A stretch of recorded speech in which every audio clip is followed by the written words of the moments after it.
The thing with Joe, Yeah. My idea of what he's done to comedy, Sure. and I don't think it's great. I think that it's tribalized, and I think that he's created a sort of army of people that think they know comedy, but they only know a specific thing, and what they think is good is not necessarily good. It may be what they're like. It's low-hanging fruit, but a lot of people are at that level. Like, no, I'm not saying like comedians, but just straight up audience members or general population. Kill Tony stinks, but at the same time, it doesn't. I just had this conversation recently. I have seen so much funny on Kill Tony in the last few months. There's comedians out there. I'm seeing it, and they're blowing up. There's ones that, I won't name them, but there's ones in our direct community. Name names. I'm not trying to do this. I sound like a now, don't I? All right, I'll use one example. We're rolling right along into comedy news. Every once in a while, there's something noteworthy in the comedy world that is worth discussing. And this has been a thing that's come up a lot. It's not really anything new, but it is resurfacing in a new way. Marc Maron is a comedy legend from the Comedy Store. His podcast, all this stuff. He's really well known. More of a political type of guy, yeah. Like he has critiques about society and stuff like this. Sharp style humor. Writing is what but some people also say he's really boring and slow or whatever. Again, to each their own. Very sharp writer though, can't deny that. And him and Joe Rogan have, I don't think Joe's really said anything about him over the ages, but Marc has definitely been vocal against Joe and crew. And recently he just straight up he's going at Theo Von in his comedy special. He was on Bad Friends podcast mentioning them by name. And he was on another podcast recently mentioning him by name. And there's been a lot of people going at, I've seen a lot of compilations. Okay. The other thing I'm seeing a lot of right now too is a lot of comedians turning on Austin. Big name comedians. Yep. Apparently the ones that moved there, a lot of them pissed. And the ones that are still in LA are like, these idiots are coming back or complaining to us. It's not what everybody, because Rogan moved out there and it was there was a glow. Yeah. For a good bit. We went out there to check it out. There was a honeymoon phase. And we went out there, I think, during that honeymoon phase still. It was 3-4 years in. But it was still, it was just on the end of it. You know what I mean? I really do feel like we got in just at the tail end to see, all the hype is still here. Now... Well, we'll have to go and see again because these are higher up people, so we got to go and see the boots on the ground, the trenches. We gotta get Mars reporting from the streets. Well, no, that's where we actually did see that, and that's where I'm like, this is just a basic scene. It's a scene. It's a big scene. It's America, so it's but I think it's a lot of people condensed into a small space. But I think you can say that for any major city in America. I think there were we clearly met the comedians. There was already a scene there before Rogan and Tony showed up. Yeah, it's just they blew up the spot. Yeah, for tourist comedy type. So what was a scene of 100 to 150 is now 300, 400. I'd say 1,000. Maybe autistic. Yeah, comedians. Within a 1 block radius. It has attracted a lot of buffoonery, and even just talking to the OG established comics out there, we got a sense of that. Yeah. A lot of people don't really like that whole 6th Street scene. Yeah. I'm saying I enjoy both. I also have a lot of criticism about the club, but I also think that there's a place for it. This is the thing about everything in life. Life is just so nuanced. Yep. I think picking a hard stance one way or another makes you look like a goofball. But also, I think those are some of the points that are being said about Rogan and crew. Okay. One of the major things that is being said tongue in cheek right now, I'm seeing clips of Burr and who's the fat gay guy? Tim Dillon. Okay. And all these guys, they're talking about being a comedian and picking a side politically. I saw Anthony Jeselnik talking about this too. Okay. You look like such an idiot. And that's where I think Theo and Joe have just now come across as complete buffoons. They look like industry pawns. They're having Schultz too. Oh my God, don't even get me started on that. I think he's the most egregious of all of them. Now people are looking at Schultz like some sort of friggin' political guru. Shut the f up. You are a Hitler-looking comedian. Stay in your lane, my nigga. I don't look at you for anything political. I need Andrew Schultz's insights into the current political landscape. If you are looking for that, you're lost already, weirdo. Funny comedian, but bro, don't look at any of us for insight into anything to take a stance on yourself. You know, it's so weird to me. And you look like shills. Like, you can't deny having the president on, Andrew but then not Schills. having opposition, or even like this is why I try and stay out of the politics. Okay. You know, because like, why, bro? Like, is it just me that they look like shills? Well, here's what I'll say specifically about Rogan. Because he was attacked by the establishment.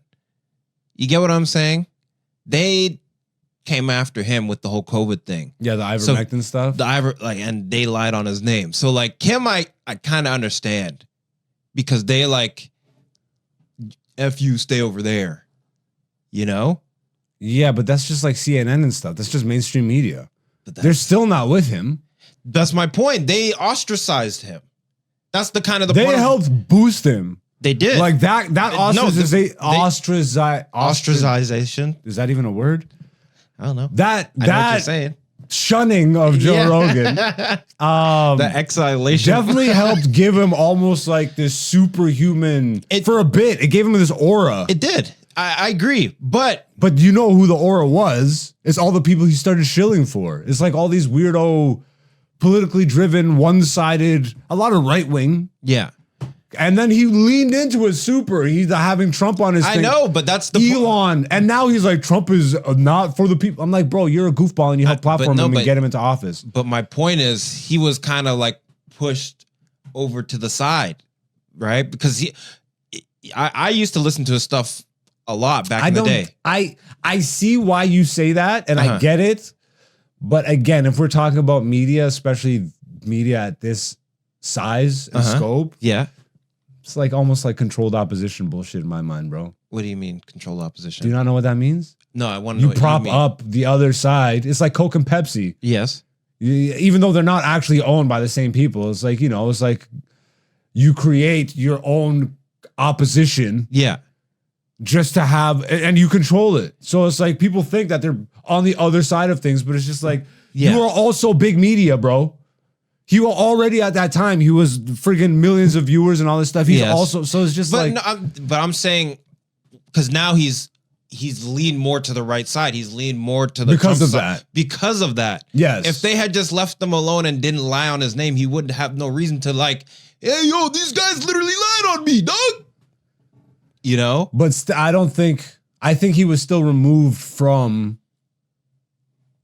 politics that deeply because he never brought on a political candidate. I know, he never the did. whole Elon Musk thing. You know what I mean? It's like, I don't know. He did bro. bring on Bernie. He did bring on like some New York governor. I remember it was a pretty interesting episode. Like a couple years I think before Schultz the is COVID more thing. egregious.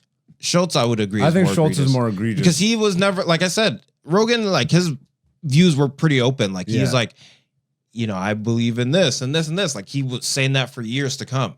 I feel like there is a wave now coming back to just comedy being comedy. Like people are kind of getting people are over this. Like, you know, one of my favorite jokes that I keep thinking about recently. It's so timeless. Chappelle. Where is Ja? Yeah. What does Ja Rule have to say about this?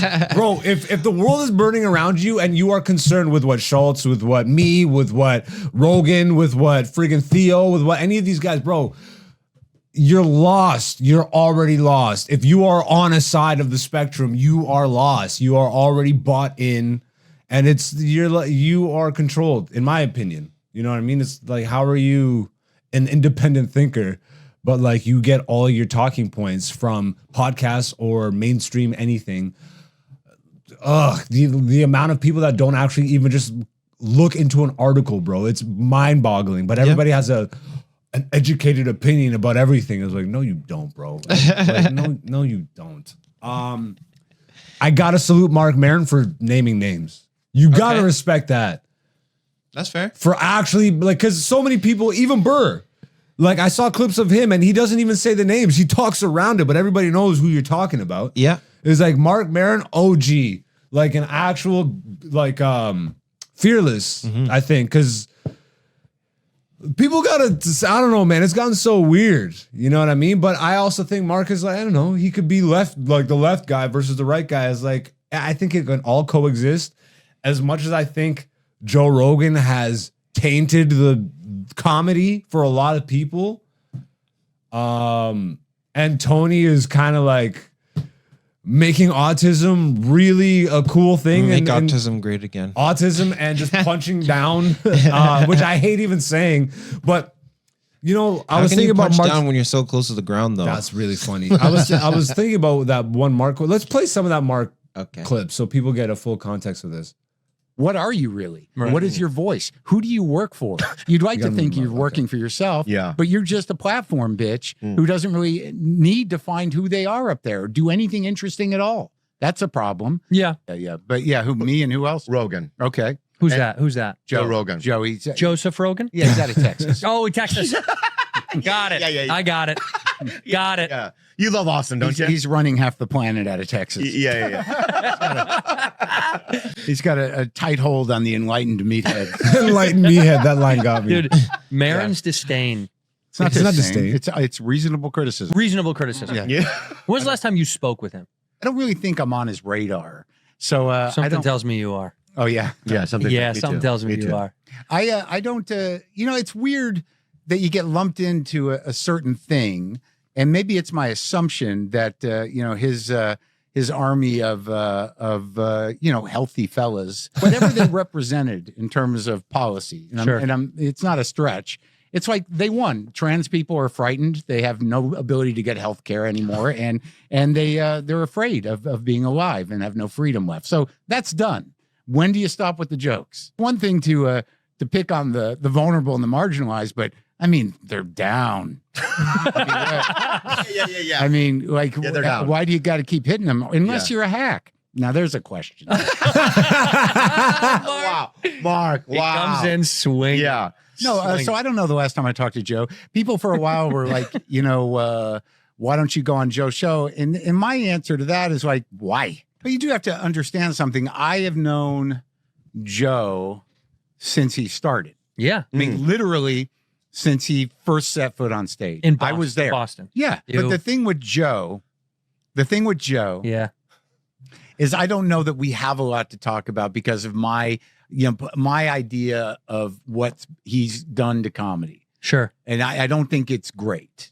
I think that it's tribalized, and I think that, you know, he's created a sort of army of people that think they know comedy, but they only know a specific thing, and what they think is good is not necessarily good. It may be what they're like, what they like, but on the outside of that, most of the sort of sensitive weirdos that we all grew up with in comedy have been sort of pushed aside, and the space for them has become limited. But the truth is that, like, in my mind, it's like you got to be able to do the job for whoever. Right. So, like, the idea, and sometimes at the store, it's hard. It's not always easy at the store. No, there's tough. And there's a lot of times where most of the room doesn't know who the fuck I am, but that's the job. So what are takeaways you? there? What is your voice? I almost got off the bandwagon when he's like, they're already down. Like, but I do agree with that. Because I don't think anything is off limits in terms of making fun, but when your whole shtick is just constantly making fun of, you're just beating a trope, it stops being, like, at that point, I look at you as a hack. Yeah.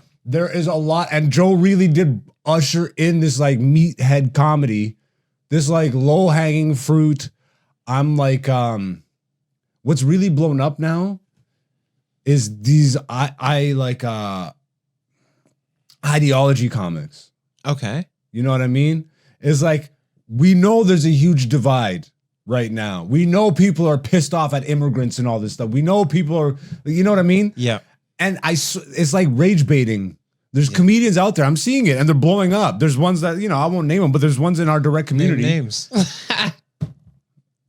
Because I'm not trying to do this. I'm not trying to do this. I sound like a pussy now, don't I? Rouse would hate me. All right, I'll use one example. Ben Bankus. Yeah. Ben and yo, this isn't me. Now I have to be like, Ben blew up. He did. Can't deny, and I won't say he's not funny. Yeah. I laugh at a ton of his stuff, but like a lot of it is just so low hanging fruit to me. It's very lowbrow. I'm hello, Yeah. like literally doing Chinese accents. Yep. Every day, every 5 minutes, like every joke is just something about, oh, immigrants this, immigrants that. So to me, that's corralling. Like, you know, you're taking, it's low hanging fruit, in my opinion. Yeah. What else do you have? What like actual good thoughts do you have? But here's the question, Yeah. right? Because you're right, it's low hanging fruit, but a lot of people are at that level. Like, no, I'm not saying like comedians, but just straight up audience members or general population. You get what I'm saying? No, I don't. I don't get what you're saying. Well, I think there's a lot of people that feel that way, that of those jokes that he's saying in the country. Yeah, that's what I'm saying. He's corralling people. He's hurting a group of people. At that point, I can't really say you're a funny comic. I say you're really good at making observations on this one thing that's super over right now. Like, it's just oversaturated. Everybody's pissed, and it's really easy to rile those people up. So that part right there, you're saying everyone's pissed. So there's a general sense of like everyone kind of feels this way. And But if you're saying nothing of like substance, then I understand that. that's like you're literally like looking for racists essentially when you're doing hello, I get it. Like, to me, what the is that? Where's the actual? But again, this is where I'm like, Kill Tony stinks, but at the same time, it doesn't. Okay. I just had this conversation recently. I have seen so much funny on Kill Tony in the last few months. There's no way you could say that the show was overall bad for comedy. I think if you're fixated on just looking at, you know, that aspect of things, then you're going to be like, this is the worst thing ever. Yeah. But there really is a lot of variety on that show. I just think Tony and crew, like, if you look at him as a person, if you look at the type of thing that he like, it's a lot of stereotypes. It's hello. If you're black, he wants you to be the most stereotypical black guy. Yeah. If you are Asian, oh, hello. If you're crippled, oh my God. Golden ticket. Jesus, bro. But if you're a black crippled Asian, Jesus. A black crippled Asian. Like, it's very, like, he doesn't even hide that. Yeah. And that, to me, I'm like, that just speaks to you as a person. I don't think I want to hang out with you, but I'm not going to deny that your show is fire. Yeah. I'm not going to act like I wouldn't take a minute on that show either. But I don't think it's wrong to also have honest critiques about it. It's just, there's a lot that's just I think super you should low. be able to have honest critiques. That, to me, Reasonable critiques, as Marc Maron puts it. correct. Well, they're not, it's not disdain, it's reasonably criticism. Yeah.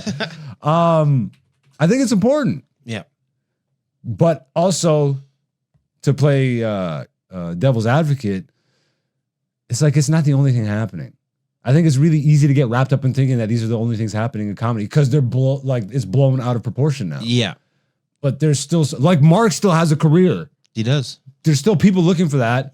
There's real comedy fans. Yep. It's just right now there's a it's not even a minority. It's like, it's a big audience. And I think it's just, you know, it's the easy route. It's the same thing I have against meme comedy. It's super easy. I mean, not to say that there's no work behind it. It's a lot. It's really involved. You have to write, you have to edit, you have to release constantly. I'm not saying that, but damn, is the idea of it super easy. Let me just do generic accents. You know what I mean? Yeah. It's low hanging fruit. There's always going to be a room for that, but let's not ever forget it's low hanging fruit. You suck. A lot of people suck. That's the bare bones of it all. I think this is I got to get the hell out of this, bro. I got to take a shower or something. Do you have anything you want to add to this? No, but I just think, teach their own. I think. Hell yes. You should be able to, if you see something and you'd want to criticize it and stand on that criticism. Hell yes. Hell yes. Again, bro, I'm around people who I don't think are funny, but I'm super proud of. Okay. Do you know what I mean? I can have my opinion and not let my opinion have me. Yeah. It's what Sterling said in that interview, which is super common knowledge. Just like, just because it's not funny to you doesn't mean, bro, these people are making room full of people laugh. Yeah. I question what your standards are. You know what I mean? When you're laughing at low hanging fruit, that also makes you question, like, do you really, like he's saying, there's a lot of enlightened meatheads that Joe Rogan has like captivated. And now they think they know comedy. You do not know the breadth of comedy because you don't even open yourself up to that. You like the low hanging fruit bullshit. Yeah. And he actually kind of made me reassess how I look at the Comedy Store. Because he's super right, man. Like, because I am one of those sensitive weirdo comics. That's where you get, I think, the most nuanced comedy. That's where you get Patrice. That's where you get Carlin. That's where you get Bert. Like, all these guys never stuck to the stereotype of who they are. Never stuck to just, like, there's so much depth to someone who's vulnerable. Yeah. And that's where I think you get the fullest experience. I try and wear my heart on my sleeve. I don't try. I just wear my heart on my sleeve because that's who I am. And I'm very sensitive. I think all comedians are sensitive, bro. I have not met one that isn't sensitive, but there's a lot of them that deny it. I will always say I'm super sensitive, especially when it comes to my art. Sensitive. You know what I mean? I got the little, the Tony. And Hinchcliffe in the wrist. The roast wrist. A little bit of RR.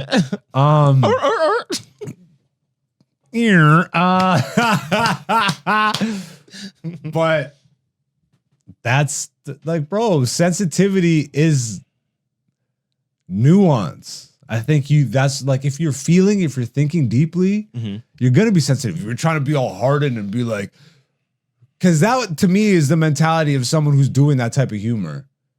Okay. Like, and am I wrong? Like, a lot of those guys are like overly machismo and like, I'm a dude's dude and like, these are what men think and all this freaking, like, shut the fuck up, bro. Like, yeah, I would say it's kind of like a limited headspace because if you're sensitive, you're more perceptive to like the way you feel, the way certain things make you feel.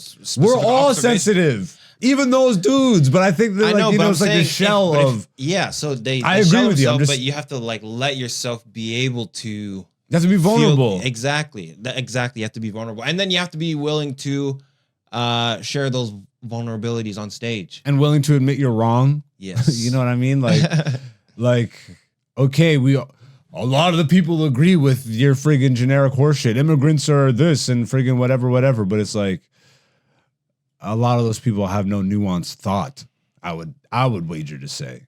Again, if you are a politically spectrum-driven person, I'm right, I'm left. Like, if you are out there marching to change other people's minds as opposed to just getting yourself right and just being the change that you want to see, as hokey as that sounds. It sounds lame, of course. But guess what? That lame shit is actually the truest stuff. Like, all those weird, lame lines that you would hear as a kid and just be like, you can lead a horse to water, but you can't force it to drink. All those are actually the blueprint to a happy, healthy life. Yeah. At some point. Those lame things is leading you to the water, but like people, you don't drink it. But you don't drink it, bro. It's like, okay. But yeah, that's it. Hey, it's Hen Dog. Black Zeus the Podcast Season 6, featuring Black Zeus and Dante, aka Black Zeus on YouTube, Patreon, and Instagram.